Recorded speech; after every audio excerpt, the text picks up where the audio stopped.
रत्नागिरी जिल्ह्याच्या दौऱ्यावर आलेले राज्याचे सांस्कृतिक मंत्री आशिष शेलार यांनी लोककला आणि लोककलावंत यांच्यासाठी राज्य सरकारने घेतलेल्या महत्त्वाच्या निर्णयांची घोषणा केली। दशावतारासह विविध लोककला पथकांसाठी 2008 पासून 2,22,00,000 रुपये असलेली भांडवली आणि प्रयोगात्मक अनुदान आता दुप्पट करून 4,44,00,000 रुपये करण्यात आल्याची माहिती त्यांनी दिली।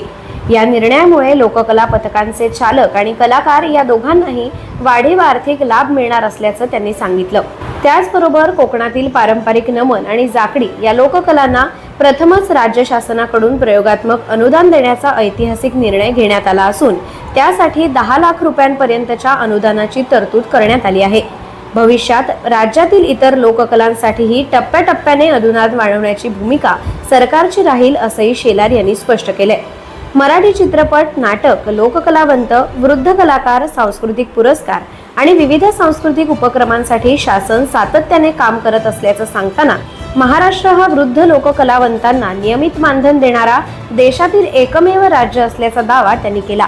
तसंच वर्षभरात राज्य सरकारच्या माध्यमातून आयोजित होणाऱ्या सांस्कृतिक कार्यक्रमांची संख्या 360 वरून तब्बल 1,200 पर्यंत वाढवण्यात आल्याची माहिती देत अधिकाधिक लोककलावंतांना व्यासपीठ उपलब्ध करून देण्याचा सरकारचा संकल्प असल्याचं त्यांनी नमूद केलंय।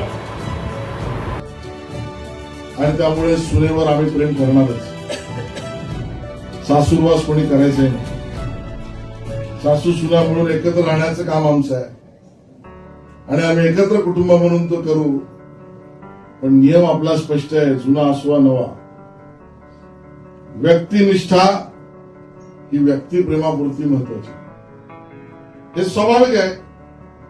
माझ्यावरचं प्रेम किंवा माझं प्रमोदवरचं प्रेम, अतुलचं माझ्यावरचं प्रेम किंवा अतुलच्यावर माझं प्रेम, पटवर्धनजींवरचा आदर, यातनं आम्ही कामाला आलो। पण ज्या वेळेला एखाद्या संघटनेची कार्यपद्धती केवळ व्यक्तिनिष्ठेपर्यंत राहते तेव्हा तिच्या एक्सपायरीची डेट जवळ येते आणि मग त्या संस्था आणि संघटना मृतपाय होतात ज्या केवळ व्यक्तिनिष्ठावर राहतात। आणि म्हणून व्यक्तिनिष्ठावरना तत्वनिष्ठेकडे आपल्याला सरकार आणि म्हणून तत्व काय या भारतीय जनता पक्षाच्या कामाचे, देश प्रथम, पार्टी नंतर, मी अखेरचा।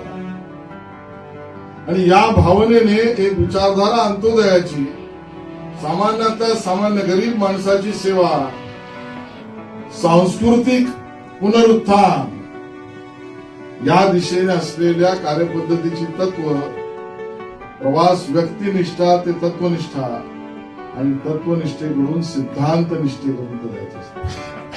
आणि हे काम सगळ्यांनी मिळून करावं।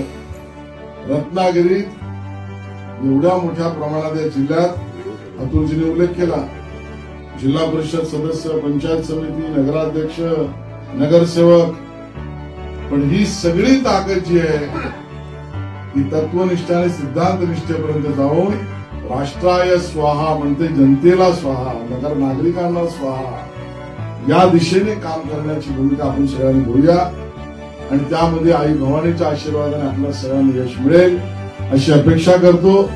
आणि प्रमोद मला सारखं सांगतो की जेवणाची वेळ झाली।